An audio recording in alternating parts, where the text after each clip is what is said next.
이번 추경이 사실은 만시지탄 추경이죠. 야당에서는 1월 달부터 추경하자고 얘기했습니다. 이제사 추경안을 들고 왔어요. 그런데다가 찔끔 추경입니다. 우린 30조에서 35조 요청을 했는데 12조 찔끔 추경했어요. 왜 굳이 이런 일을 했느냐? 한덕수 권한대행이 대권 출마용 명분 쌓기, 그림 만들기용 추경으로 하다 보니까 만시지탄 찔끔 추경한 거 아니냐 싶습니다. 그러다 보니까 좀 보세요. 23년 개인사업자 폐업신고자 98만 명, 불황형 대출 42조 원, 71조 원으로 역대 최고고요. 모든 수치가 전부 다 빨간불입니다. 그런데 이렇게 찔끔 추경, 만시지탄 추경, 대권 출마용 그림 만들기 추경하다 보니까 자영업자에 대한 금융 직접 지원 확대라든지 저신용 소규모 대출자에 대한 원금 채무 조정 등 적극적 정책이 없습니다. 4가지 정도 이야기를 드릴 텐데요. 소위에서 논의해 주시거나 또는 이번에 안 되더라도 지속적으로 논의를 해서 반영해 주시기를 바라는데요. 첫 번째, 최저신용자 한시 특례 보증 사업. 이번에 해놓은 거요. 이번에 추경 올라온 365억 원 작년 수준 회복하는 겁니다. 작년 수준 회복해서 될 일이 아닙니다.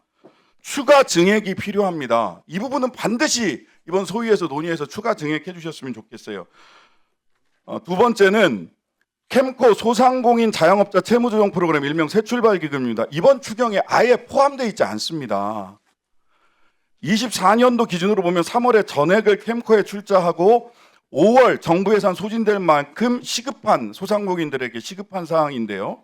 25년 현재까지 예산 5천억 원 중에서 2,811억 원만 출자 완료됐어요. 왜 나머지 출자 안 하고 계시죠? 이건 좀 답변을 좀 해주셔야 될 것 같고요. 셋째, 서금원에서 진행하는 불법 사금융 예방 대출 일명 소액 생계 대출 비용인데요. 가능하면 이번 추경부터 정부 예산 반영해서 하반기 사업 추진이 필요합니다. 예, 그리고 마지막으로 채무자 대리인 선임 지원입니다. 금융위가 법률 구조공단 통해 보조 사업 진행하고 있는데 불법 사금융 피해자 지속적으로 증가하고 있습니다. 최소한 전년 대비 동일한 선임 건수 맞춰줄 수 있어야 되는데 전년 대비만큼도 못하고 있어요. 이래서 이 4가지 부분은 즉각 좀 답변이 필요한 부분들도 있고요. 소위에서 논의해서 반드시 증액해 주셔야 될 부분도 있고요. 그리고 이번 추경이 아니더라도 추가 추경을 통해서 반영해야 될 부분들이 있습니다. 관련해서 아까 몇 가지 금융위원장님께도 질문 드리고 한 게 있는데요. 이렇게 이 추경이 이번 추경이 만시지탄 추경, 찔끔 추경, 오로지 한덕수 권한대행의 대선 출마 명분용 그림 만들기 추경이 아니라고 한다면 반드시 서민금융, 서민들을 위한 추경이 필요하다라는 말씀입니다. 자, 우리 금융위원장 답변하실 부분이 있습니까? 예, 말씀 주신 부분들은 뭐 예산 소위하면서 충분히 좀 논의가 있을 거라고 예상을 합니다. 그런데 한두 가지 말씀드릴 거는 그 불법 사금융 예방 대출 이제 소액 생계비 대출의 경우에 저희들 자체 재원으로 원래 1,000억 원 하려고 했던 거를 한 2,000억 원을 늘리겠다고 이미 늘려서 지금 준비를 하고 있습니다. 그래서 소진 상황을 좀 봐야 될 부분이 있고요.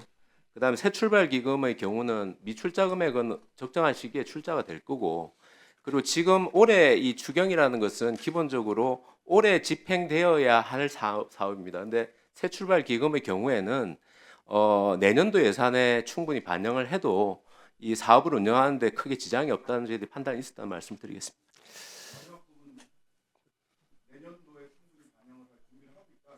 내년도 예산에 어차피 이 계획에 따라서 내년 일반 예산에 넣을 때 그때 할 수 있다. 이 추경이라는 게 당장 문제가 있는 부분에 대해서 보완하는 측면이라는 점을 말씀드리겠습니다.